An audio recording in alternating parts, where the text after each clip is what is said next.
Hello बच्चों, चलिए आज हमारी बात होती है त्रिकोणमिति के अनुप्रयोग से। ठीक है, बहुत सारे बच्चों की डिमांड आ रही थी कि सर हम लोगों को त्रिकोणमिति सॉल्व करने तो आता है, बट हमको प्रॉब्लम कहां होती है त्रिकोणमिति के अनुप्रयोग पर। अनुप्रयोग से क्या प्रॉब्लम है तो समझो।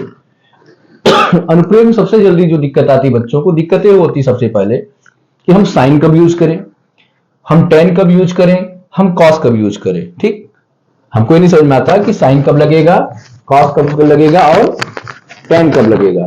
तो अगर हमको ये पता हो जाए तो हम आराम से क्वेश्चन को करना शुरू कर देंगे। तो सबसे पहली बात तो हमको ये पता होना चाहिए। तो ध्यान समझिए, मैंने एक एग्जांपल छोटा सा ले रखा है कि कोई एक त्रिभुज एबीसी है। ठीक, ऐसा क्वेश्चन बनता कब समझिए। अब जैसे मान लीजिए किसी ने हमसे ये कह दिया कि भाई जहां हमने आधार लिखा है यहां पर किसी ने कह दिया कि हमको क्या करना है, हमको ये देखना है कि एक पेड़ से 10 मीटर की दूरी पर हम खड़े हैं। एक पेड़ से 10 मीटर की दूरी पर हम खड़े हैं। ठीक, हमको नहीं पता है पेड़ कितना ऊंचा है, लेकिन जब हम इस बिंदु ए से इस पेड़ को देखते हैं, इस बिंदु ए से इस पेड़ को देखते हैं, तो हमको 45 अंश का कोण बनाना पड़ता है। मतलब हमारी आंखों से, ध्यान बात समझिएगा, हमारी आंखों से और उस पेड़ के शीर्ष का कोण कितना बन रहा है, 45 अंश का बन रहा है। तो ध्यान समझिए, इससे दो चीज पूछ सकता है, या तो पेड़ की ऊंचाई पूछेगा या तो पेड़ की ऊंचाई पूछेगा ये बात बताने के बाद, या फिर हमसे पूछेगा कि हमारी आंख से पेड़ का जो टॉप है, जो शीर्ष है, उसकी दूरी कितनी है। ध्यान समझो, दूरी पूछ देगा। अब गौर करना, अगर मेरे बच्चे क्वेश्चन में जो पूछा जा रहा है दो का संबंध निकलना चाहिए।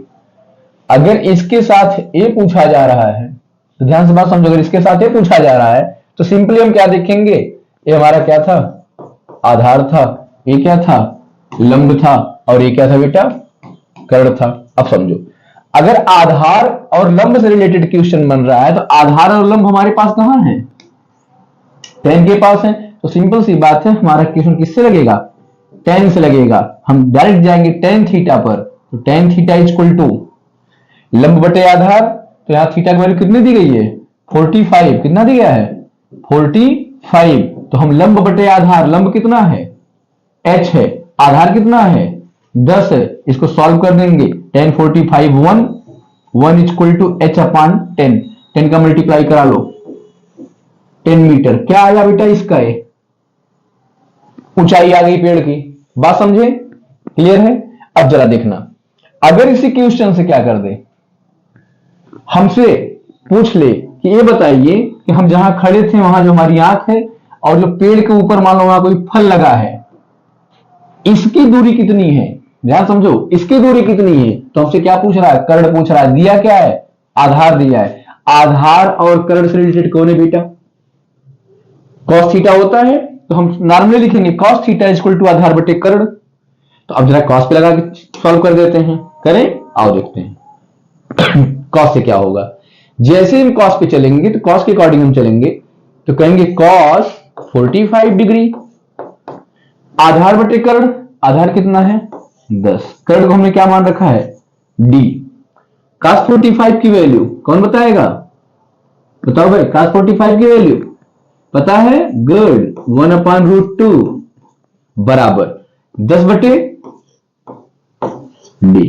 वैल्यू तुमको 3 का याद होना चाहिए, साइन का, टेन का, कॉस का। बस इस पूरे चैप्टर को पढ़ने के लिए तुमको क्या चाहिए, केवल 3 वैल्यू चाहिए। कौन कौन सी, तो ध्यान देना, कौन कौन सी वैल्यू चाहिए, तो ध्यान देना भाई, क्या क्या ध्यान देना है। चल, मैंने कहा इस पर ध्यान देने के लिए हमको किसकी किसकी पता होना चाहिए, साइन की, किसकी, साइन की, कॉस की और टेन की। ये भी याद रखना, सब नहीं, बस ये याद रखो।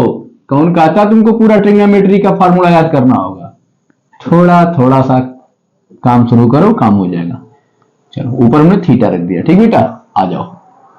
फटाफट फटाफट। एक 30 का याद रखना, एक 45 का याद रखना और एक 60 का। बस मात्र 9 वैल्यू याद रखो और इस चैप्टर फिनिश। साइन 30 1/2, 45 1/√2, 60 √3/2। इसका उल्टा इधर कर लो, पढ़े ही हो, ठीक ना बेटा। 1 क्या 1 और इधर 1/√3 और इधर इन्हीं 9 वैल्यू से तुम्हारा पूरा चैप्टर खत्म हो जाएगा। तुमको क्या करना है, केवल हमको 9 वैल्यूज पता होनी चाहिए, ठीक है। जिन बच्चों का डर था कि सर अनुप्रयोग में हमको क्या पूरा टेबल याद होना चाहिए, जी नहीं, आपको पूरा टेबल नहीं याद करना है। इस चैप्टर को पढ़ने के लिए, इस पार्ट को पढ़ने की बस केवल 9 वैल्यू याद करनी। समझ ले बात ना बेटा। आ जाओ पीछे। तो हमने क्या कहा, 10 cos 45 1/√2 d/10। इसको अगर सॉल्व करें तो d का गुणा 1 में d 10√2, तो d बराबर 10 कर d में 2, ये आंसर है।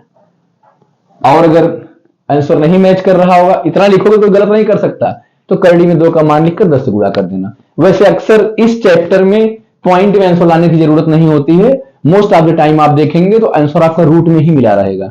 बात समझ गए नहीं समझे, तो शायद आप यहां से समझ चुके कि हम cos का और tan का यूज कब करेंगे। क्लियर हो, चलो लगे हाथ यहीं पे और क्या कर लेते हैं, यहीं पर हम ये भी देख लेते हैं कि साइन से कैसे होगा। किससे, साइन से कैसे होगा। चलो दूसरा क्वेश्चन देखते हैं, साइन के लिए भी, ठीक है। साइन के लिए दूसरा क्वेश्चन देखते हैं।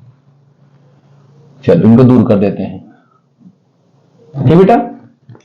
साइन से क्या होगा, मैं पहले कॉन्सेप्ट की बात कर रहा हूं। जब साइन की बात आएगी तो यहां ध्यान दो कोई एंगल होगा, कोई एंगल होगा। अब सुनो, अब यहां पर कहेगा कि हम 10 मीटर ऊंचे, 10 मीटर ऊंचे किसी वृक्ष से कुछ दूरी पर खड़े हैं। क्या है, कुछ दूरी पर खड़े हैं और वहां से क्या उड़ा रहे थे, पतंग। अब पतंग गई फंस कहां पर, तो यहां पर पतंग क्या कर गई, फंस गई। अब ये कह रहा है कि हम यहां डोरी लेके खड़े हैं, तो ये कह रहा है कि अगर डोरी में कोई लोच न हो, मतलब पूरी तनाव में डोरी हो, ठीक है, तो हमारे हाथ से और जहां पतंग फंसी है उसके बीच में कितनी डोरी फंसी हुई है, डोरी की लंबाई ज्ञात कीजिए। पता चला एंगल बता दिया कितना, 30 डिग्री। कह रहा है ऐसे हम हाथ से लिया था तो उसने कहा कि यहां से क्या है, 10 मीटर जो ऊंचा वृक्ष था, यहां से जो पतंग की डोरी है कितने अंश का कोण बना रही है, 30 डिग्री का कोण बनाते हुए फंसी हुई है। तो बताओ डोरी की लंबाई कितनी है, जरा सोचो। एक क्या है बेटा, लंब है, एक क्या है बेटा, कर्ण है। सोच के अच्छा बताओ, लंब और कर्ण से क्या मिलता है, अभी पढ़ेंगे पढ़े थे, साइन थीटा इक्वल टू लंब बटे कर्ण। अब अच्छा जरा सोचो, अगर लंब और कर्ण से हमको क्वेश्चन सॉल्व करना है तो क्या वहां पे tan की जरूरत है, बिल्कुल नहीं है। क्या हमको cos की जरूरत पड़ेगी, बिल्कुल नहीं पड़ेगी। जरूरत किसकी है, साइन की है। बात समझ में आई कि नहीं आई। तो क्वेश्चन में पहले देखना कि जरूरत क्या है क्वेश्चन में, उसके हिसाब से जब करोगे, उसके हिसाब से जब करोगे तो आराम से तुम इन सबका कर डालोगे। क्लियर है ना, बात समझ में आ गई। तो ये हमको पता लग गया कि साइन कब यूज करेंगे, कॉस कब यूज करेंगे, टैन कब यूज करेंगे। डन। चल अब हम बात करते हैं क्वेश्चन बनते कैसे कैसे हैं। तो नॉर्मल क्वेश्चन आप लगा लेंगे, ठीक है। देखिए, तो इनमें जो मैंने अभी बताया था, इनका क्या था, 10 मीटर था, कर्ण पता करना था, डोरी की लंबाई यल पता करना था। तो क्या लिखेंगे, साइन 30 इक्वल टू लंब बटे आधार 10 बटे आधार कितना है, सॉरी लंब बटे कर्ण, कर्ण कितना है नहीं पता, एल गुणा करा लो, साइन 30 1/2 10/L, एल का गुणा कराओ, एल 10 गुनी 20। भैया तुम 20 मीटर डोरी फंसाए बैठे हो, कितना मीटर डोरी फंसाए बैठे हो, 20 मीटर डोरी फंसाए बैठे हो। बात समझे नहीं समझे। चल ये तो बात हो गई अलग अलग की। अब हम क्वेश्चन पे देखेंगे कि आखिर ये जो क्वेश्चंस हैं वो लगेंगे कैसे, बनेंगे कैसे, आएंगे कैसे, हमको समझ में कैसे आएगा, समझ में तो आना चाहिए ना। चल देखो बेटा, ये तो मैंने नॉर्मल क्वेश्चन बता दिया, नॉर्मल कंडीशन किसी चीज को पता करने का। अब क्वेश्चन जो डिफरेंट टाइप बनते हैं उनका सुनो। एक क्वेश्चन हमको मिलता है कि कोई पेड़ था, क्या था, पेड़ था, फिर इस पेड़ पे क्या हुआ, इस पेड़ में आ गई आंधी, कहा गई आंधी, पेड़ कुछ ऊंचाई से गया टूट, ध्यान पर समझना, पेड़ क्या किया, गया टूट, और टूटा तो लटक के आकर, पूरा टूटा नहीं, देखो ये लटक कर कुछ यहां पे कोण बनाते हुए नीचे की तरफ झुक गया, ठीक है, जमीन पर जाकर टिका है। क्वेश्चन ध्यान समझना, कहते हैं कि तूफान में कोई एक पेड़ था, वो क्या किया, अपनी जड़ से 20 मीटर तो बहुत ज्यादा हो जाएगा, इतना लंबा पेड़ क्या होगा, अपनी जड़ से 6 मीटर दूर जमीन पर आकर टिका, मतलब जो पार्ट यहां था अब वो पार्ट कहां है, यहां आ गया। बात समझे नहीं समझे। अब अगर ये कहता है कि जमीन से ये 60 अंश का कोण बनाता है, कितने अंश का, 60 अंश का कोण बनाता है, ठीक है, तो पूरे पेड़ की ऊंचाई ज्ञात कीजिए। बात समझे नहीं समझे। तो हम क्या करेंगे, ध्यान समझना, दो तरीका है, या तो हम जितना पेड़ बचा हुआ है इसको एच मानकर, और जितना टूटा हुआ है इसको एक्स मान ले, ध्यान समझना। तो ये जो टूटा हुआ पार्ट एक्स है, तो जो पहले ऊपर वाला पार्ट था वो भी एक्स है, तो इन दोनों की अगर हम बात करें तो देखो, तो जो टोटल हाइट आएगी किसके इक्वल आएगी, देखो अगर हम कुल हाइट को कैपिटल एच से दिखा दें तो लग रहा है ना कि एच के बराबर कौन है, एक्स में जब एच जोड़ेंगे तब, ठीक है, तो एच बराबर एच प्लस एक्स, ऐसा करना होगा। कंडीशन एक ये है। दूसरी कंडीशन क्या है, दूसरा उसको कैसे कर सकते हैं, तो ये भी ध्यान दे दो भाई, आना चाहिए ना आखिर समझ में, है कि नहीं, आना चाहिए ना। चल कैसे आएगा, अब देखो कंडीशन नंबर 2, कंडीशन नंबर 2 हमारा एक आता है कि क्या करो, पूरे को एच मान लो, क्या करो, पूरे को एच मान लो, कि मान लो आपका जो पूरा सिस्टम है वो एच था, ठीक, मतलब पेड़ की पूरी ऊंचाई एच थी, तो इसमें से टूट कर जो गिरा वो था एक्स, तो अब जो बचा वो हो गया एच माइनस एक्स। बात समझे कि नहीं समझे। तो ज्यादा से ज्यादा बार क्वेश्चन आपको ऐसे बताया जाता है, बात समझ गए ना। चलिए लगा के देखते हैं। अब जरा सोचना, करना क्या है, दो दो वेरिएबल हमारे पास है, तो जो सिंगल में पहले उसी को सॉल्व कर दो। सिंगल में कौन है, ए वाले हैं, तो हम क्या करेंगे, पहले एक्स का निकाल लेंगे। तो इनसे क्या रिलेशन है, ए है आधार और ए है कर्ण। आधार और कर्ण से कौन आता है, कौन आता है, कॉस, ठीक बेटा। थीटा की वैल्यू कितनी है, 60, तो हम क्या करेंगे, cos 60 बराबर, cos 60 बराबर, टर्म समझा रहा हूं, क्वेश्चन लगवा रहा हूं, cos 60 बराबर आधार बटे कर्ण 6 बटे एक्स, cos 60 पीछे वैल्यू बताए थे, पढ़ते हो तो नहीं, देखो cos 60 1 बटा 2, 1 बटा 2, sin 30 cos 60 इक्वल है, गुणा करा लो, एक्स बराबर 6 दूनी 12, ये भाई का गुणा इधर और इनका इधर, समझ गए, एक्स 12।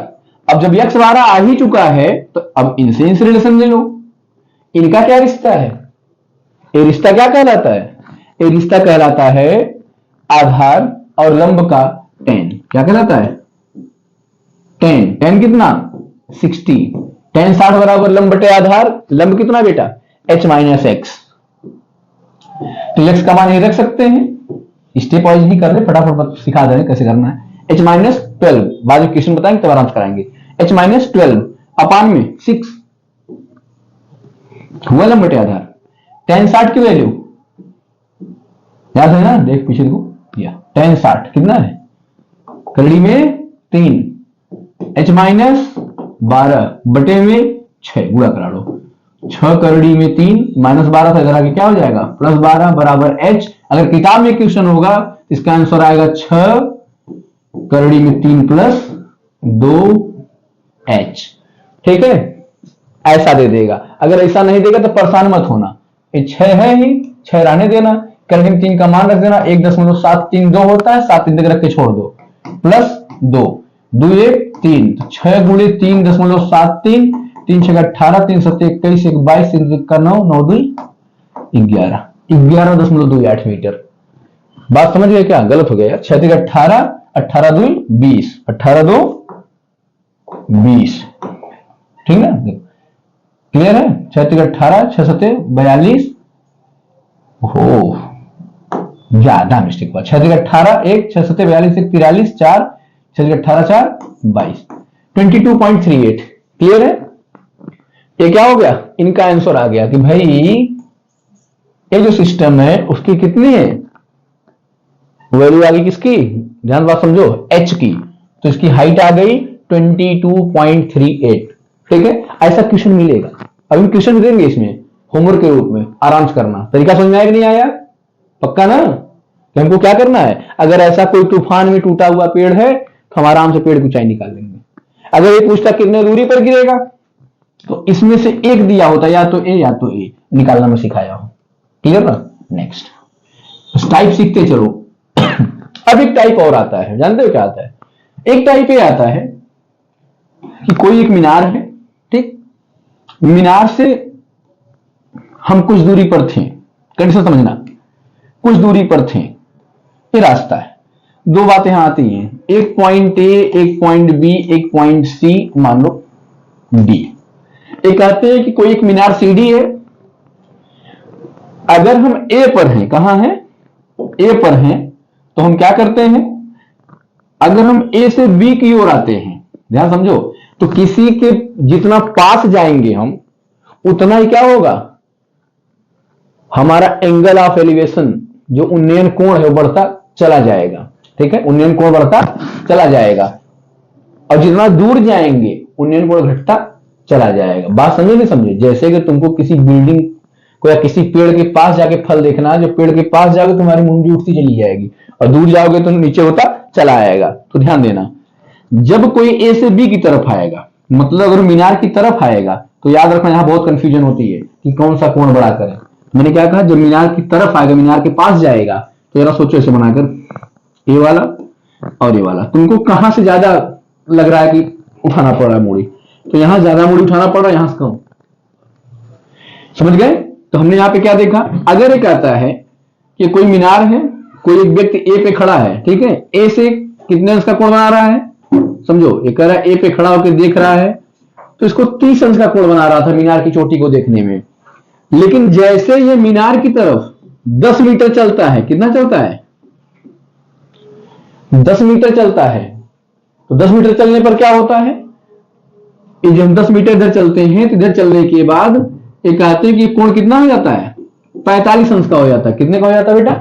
45 अंश का हो जाता है। जरा सोचो, अगर 10 मीटर चलने के बाद ये 45 अंश का हो जाता है, ठीक है, तो अब ये पूछेंगे कि भाई हमको ये बताओ कि अगर ऐसी ऐसी कंडीशन आ रही है, ध्यान बात समझना, अगर ऐसी ऐसी कंडीशन आ रही है तो मीनार की ऊंचाई बता दो हमको, ठीक है, और अब वह व्यक्ति मीनार से कितनी दूरी पर है, अब वह व्यक्ति मीनार से कितनी दूरी पर है। तो मतलब एक ऐसा भी फिगर बनता है। दूसरा तरीका यह भी है कि ये वाली वैल्यू यहां दे देगा और ये वाली वैल्यू यहां दे देगा। कंडीशन समझना, एक कंडीशन तो ये हो गई। दूसरा मैंने क्या कहा, कंडीशन समझ रहना।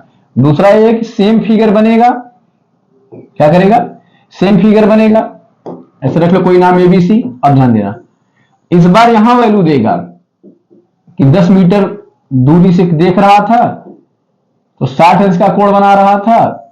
कुछ दूरी जब इससे और इधर चला आया, ठीक है, कुछ दूरी जब इधर चला आया तो इसका एंगल घटकर 45 हो गया, ठीक है।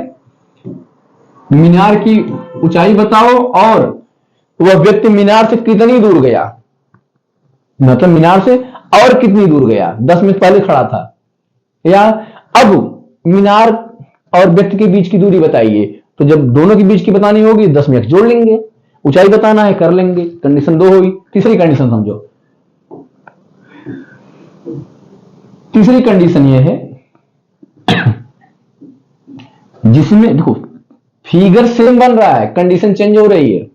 तीसरी कंडीशन यह है अब इसमें हमारे पास ऊंचाई दे देगा, क्या दे देगा, ऊंचाई दे देगा कि भैया ये 20 मीटर था, ठीक है। एक व्यक्ति पहले x मीटर दूर गया तो वहां से देख रहा तो 30 अंश का कोण बना रहा था।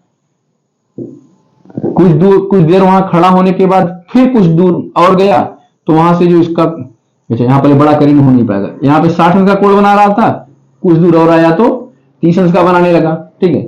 अब ये कहेगा कि पहली बार में और दूसरी बार समझना, कहेगा अगर कि रुकने के बाद दोबारा जब व्यक्ति चलना शुरू किया तो कितनी दूर गया, तो मतलब किसकी वैल्यू पूछ रहा है, y की पूछ रहा है, y की पूछ रहा है। हम तुमका तीनों कंडीशन बता दे रहे हैं, ठीक है, तीनों कंडीशन बता दे रहे हैं।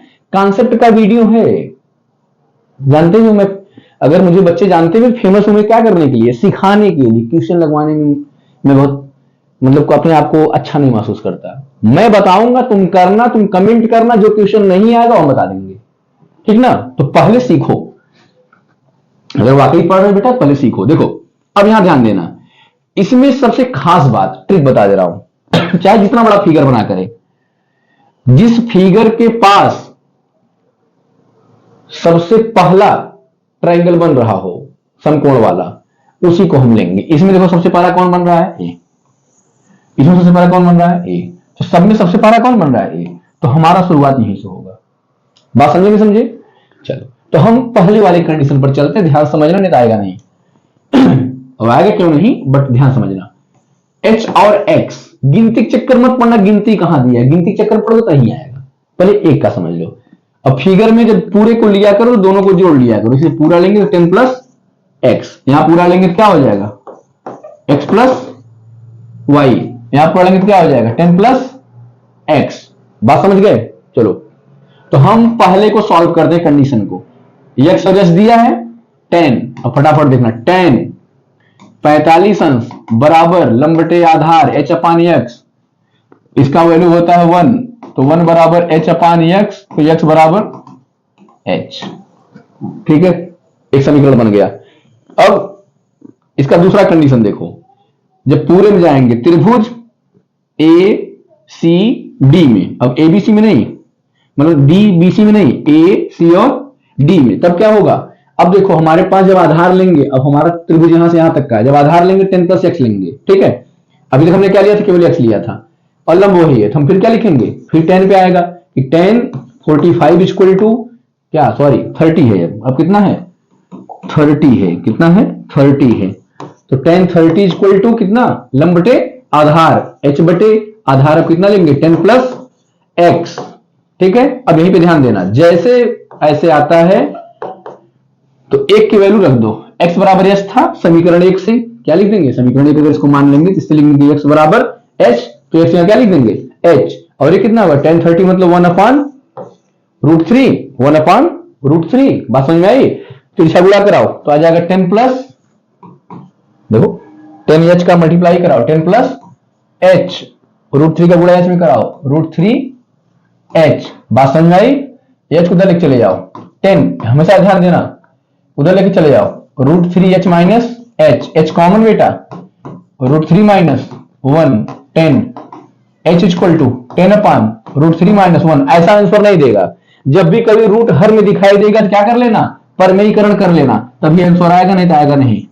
तो ऊपर नीचे क्या करना है, करड़ी 3 प्लस 1 से गुणा करना है। ध्यान से समझो, अगर करड़ी वाला नीचे है तो साइन नीचे वाले के साथ उल्टा करेंगे, वैसे हम हमेशा साइन नीचे वाले के हिसाब से ही उल्टा करेंगे, क्योंकि अगर ऊपर करड़ी है तो इसको हमको तोड़ने की जरूरत नहीं है, बार बार आंसर ऐसा देता है जिसमें पीछे हो जाएगा। लेकिन अगर नीचे करड़ी है तो ये मान्य नहीं होगा, करड़ी को तोड़ना ही पड़ेगा, मतलब इसको सॉल्व करके परमेयीकरण करना ही पड़ेगा, तोड़ना नहीं पड़ेगा, ठीक है। a plus B A minus B, ऊपर गुणा करा लो 10, करड़ी 3 plus 1, a plus B A minus B, तो करड़ी 3 का square 3, a square minus B square, और 1 3 में से 1 गया 2, ये हुआ 2, अगर ये पूरा बन गया 2 तो 2 का 2 बचे 10, आंसर क्या आया 5, करड़ी में 3 प्लस 1। फिर भी अगर तुम्हारा बुक कहता है नहीं नहीं नहीं नहीं हमको आंसर नहीं चाहिए, कहना कोई बात नहीं बेटे दूसरा ले लो, 5 1.73 प्लस 1, 5 गुणे 2.73 कितना हो गया 5 तिहाई 15, 5 7 35 1 36, 5 दूनी 10, 10 3 13, 13.65। बात समझ गए क्या? इसने कहा जितना एच उतना एक्स, यहां पे वैल्यू पुट कर दो तो एक्स बराबर कितना आ गया? 13.65। बात समझ में आई कि नहीं आई? ये हो गई बेटा ऐसी कंडीशन में। क्लियर है? यस। अब देखो, एक मैंने एकदम बढ़िया से करके दिखा दिया, अब दोनों के बारे में बता दे रहा हूं, खुद कर देना। आंसर कमेंट में डालना, कमेंट में जितने नोट लगाओगे इसका आंसर कमेंट डालना। एक क्वेश्चन नंबर 2, एक क्वेश्चन नंबर 3, तो दूसरे और तीसरे का आंसर कमेंट में डालना कि तीसरे में एक्स की वैल्यू क्या है, वाई की वैल्यू क्या है। इसमें क्या है ध्यान देना, tan 60 पे जाना, एच की वैल्यू निकल जाएगी। जब एच की वैल्यू निकल जाएगी तो 10 प्लस एक्स से सॉल्व कर देना, एक्स की भी आ जाएगी। इधर जाओ, एक्स और 20 से करना, एक्स की वैल्यू निकल जाएगी। जब एक्स आ जाएगी तो पूरा ले लेना, वाई प्लस एक्स, अब वाई की आ जाएगी। क्लियर ना? पहले इतना आराम से लगा देना, डन है? इतने से बहुत सारे क्वेश्चन आ जाएंगे। अब नेक्स्ट चलते हैं, एक और बात करते हैं।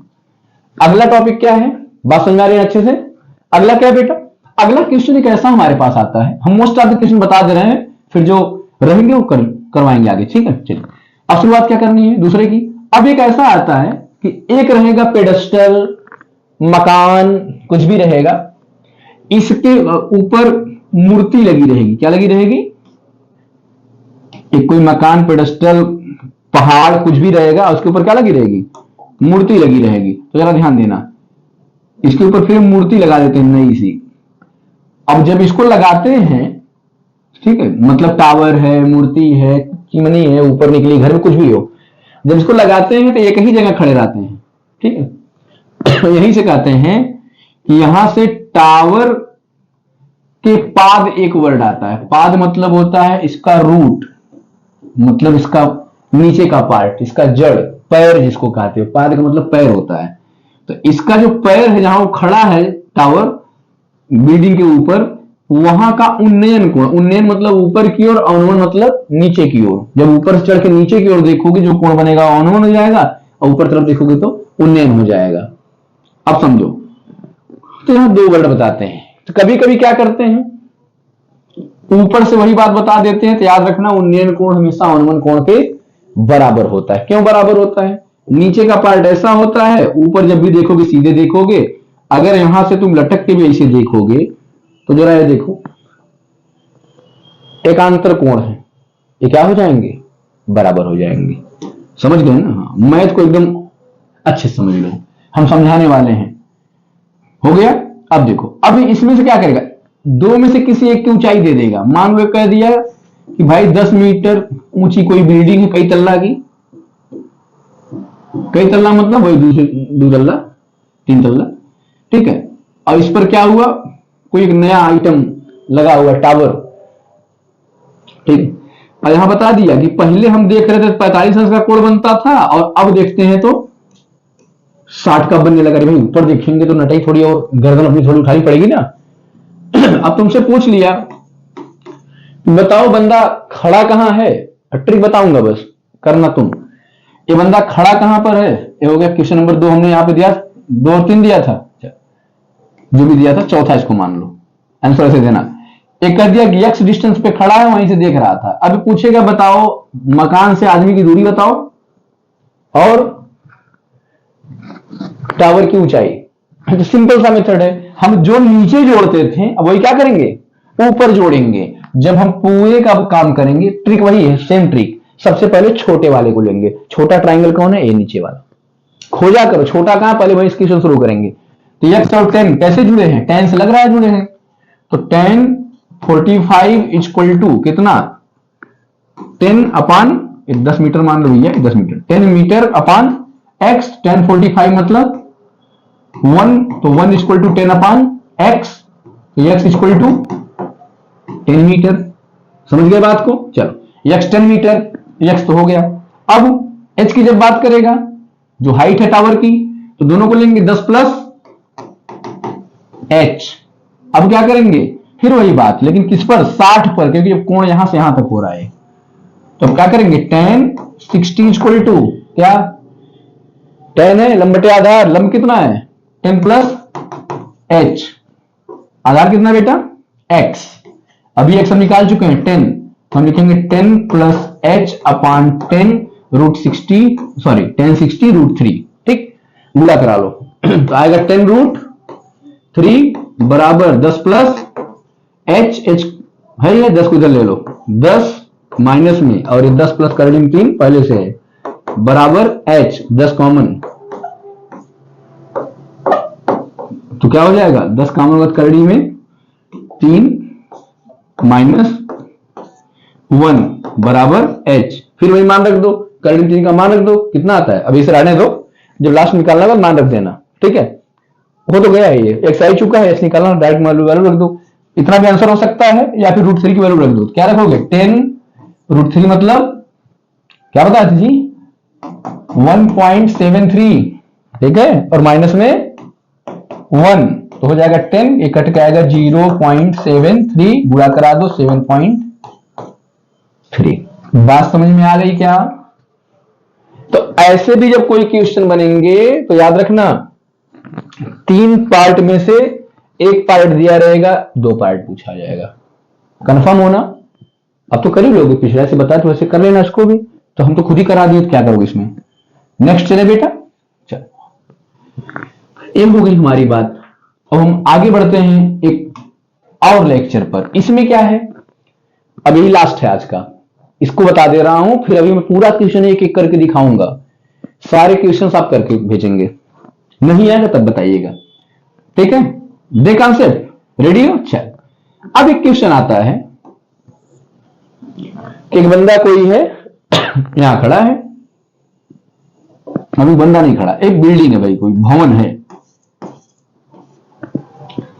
तो भवन के बगल में एक टावर है, भवन बगल में टावर है, तो अक्सर क्वेश्चन आते हैं भवन और टावर, ठीक है, एक मकान है और एक टावर। इससे क्वेश्चन क्या बनते हैं समझो। एक क्वेश्चन ये बनता है कि भवन से टावर के शीर्ष की जो कोण बन रहा है वो 30 अंश का बन रहा है, और फिर वहीं से खड़ा होकर जो टावर के पाद की ओर देख रहे हैं, नीचे की ओर देख रहे हैं, तो भाई का कोण 45 अंश का बन जा रहा है, ठीक। इसने कहा कि अगर इन दोनों के बीच में 20 मीटर की डिस्टेंस है तो जो मकान की ऊंचाई होगी इतना यहां से निकाल लो, मान लो मकान की ऊंचाई h, ये भी h, ठीक है, बात समझे। तो इसके ऊपर वाला जो पार्ट बचा, इसके ऊपर जो पार्ट बचा हम मान लेंगे x, तब पूरे टावर की ऊंचाई क्या हो जाएगी h प्लस x, बात समझे समझे। अब उल्टा, अगर हम इस पूरे को मान ले h और इसको मान ले x, इसको मान ले x, ज्यादा समझे ना, पूरे को मान लिया अगर h, इसको मान लिया x, समझ गए। तो जो ऊपर वाला पार्ट बचा है वो हो जाएगा h माइनस एक्स। फिलहाल इससे करो, ज्यादा आसान है, ठीक है। अब क्या करना है मैंने कहा छोटे वाले पे जाना, मैंने कहा था अवनमन कोण उन्नयन कोण बराबर होता है, जब 45 नीचे देखेगा यहां से 45 क्या हो जाएगा ऊपर हो जाएगा, होगा नहीं होगा, बिल्कुल होगा। तो ऐसे कंडीशन में क्या करना लगना, फिर समझ लो, मैंने कहा ये मकान था, ये टावर, क्या है टावर, और ये क्या है भवन है, टावर मकान, 20 मीटर दोनों के बीच में दूरी है। वही छत से खड़ा होकर अंकल जी देखते हैं नीचे की ओर, तो 45 अंश का कोण बनवाते हैं, और ऊपर टावर की तरफ देखते हैं। भाई टावर हमेशा मकान से बड़ा होगा, ये भी याद रखना, कभी कभी बच्चे कंफ्यूज हो जाते हैं कि किसको ऊंचा करें। अच्छा बताओ, अगर टावर नीचे हो जाएगा मकान ऊपर हो जाएगा, नेटवर्क कैसे पकड़ेगा ऊपर वाला तल्ला, तो समझे। तो हमेशा क्या करेंगे, इसलिए देखते हो ना बड़े बड़े शहरों में क्या करते हैं, टावर को जमीन पर नहीं लगाते हैं, मकान के ऊपर लगा देते हैं, समझ गए ना। देखो जब बिल्डिंग 10 तल्ले की हो तो टावर इसके ऊपर लगाओ, 11वें तल्ले पर, मतलब जो जगह है उसकी उस पर लगा दो। तो ध्यान समझना, टावर हमेशा बड़ा रखेंगे, चिमनी हमेशा बड़ा रखेंगे, याद रखना। जब चिमनी की बात करेंगे शहर की बात नहीं करेंगे, गांव की बात करेंगे, क्योंकि अगर चिमनी नीचे रखेंगे और भवन ऊपर रखेंगे, चिमनी धुआं सबके मुंह में घुस जाएगा, समझ गए ना। तो चिमनी और टावर हमेशा लंबा रहेगा और मकान हमेशा छोटा रहेगा, ये ध्यान देना। हाँ अभी कह दे कि मोदी सरकार वाली कॉलोनी है और 4 तल्ला बिल्डिंग है, तब बिल्डिंग बड़ी हो जाएगी, समझ गए ना। चल ये क्लियर है। अब यहां से क्या करना है, मैंने कहा तो पहले छोटे को लिया करो और जिसमें वैल्यू रहे। तो हम देख रहे हैं हमारा ट्रायंगल ये वाला थोड़ा अजीब सा बन रहा है, ये वाला मस्त बन रहा है ना, यही वाला ले लेते हैं। ठीक, तो 20 से h निकाल लो, h आ जाएगा। ठीक है, जब h आ जाएगा तो क्या करना है, हम इस पर चले जाएंगे, x की वैल्यू निकाल लेंगे। तो फिर जो टावर की ऊंचाई मैंने दिया है h प्लस एक्स, तो लिख लेना दोनों की वैल्यू लगा के h प्लस एक्स दोनों जोड़ देना। बात नहीं समझे, इसमें से h निकाल लो और इसमें से x निकाल लो। कैसे पता, अगर ये 20 मीटर है तो एफिल टावर तो है नहीं ये, समझिए ना, बिल्डिंग सीधी ही बनेगी, तो जितना ए वाला है उतना ये भी हो जाएगा 20 मीटर। बात नहीं समझे, एक क्वेश्चन तो यहां से आता है, इस टाइप का क्वेश्चन मिलता है ना बुक में, एक क्वेश्चन इस टाइप का मिलता है जिसमें यहीं से इधर और यहीं से इधर, एक हो गया। आंसर देना होगा, आंसर देना इसका तुम लोग, ठीक है, लिख देना कि टावर और होम या बिल्डिंग जो भी मन करेगा। नेक्स्ट, दूसरा इसमें क्या आता है, आंसर देना जरूर। दूसरा क्या आता है, दूसरा ये आता है बेटा, दो मकान है, एक छोटा वाला और एक बड़ा वाला। ठीक, अब ध्यान देना, अब भाई मकान के ऊपर से देखना है इनको भी और इनको भी। जब भाई मकान के यहां से देखता है दूसरे वाले मकान के पाद की तरफ, इसको ज्यादा कोण बनाना होता है, ज्यादा झुकना पड़ता है, तो 60 डिग्री का एंगल बना के नीचे की तरफ देखता है, नहीं तो सामने देखता है इधर देखता, 60 डिग्री का एंगल बना के नीचे देखता है। दूसरा, यहां पर जो बंदा है छोटे बिल्डिंग वाला, जब इनके न्यू की तरफ देखता है,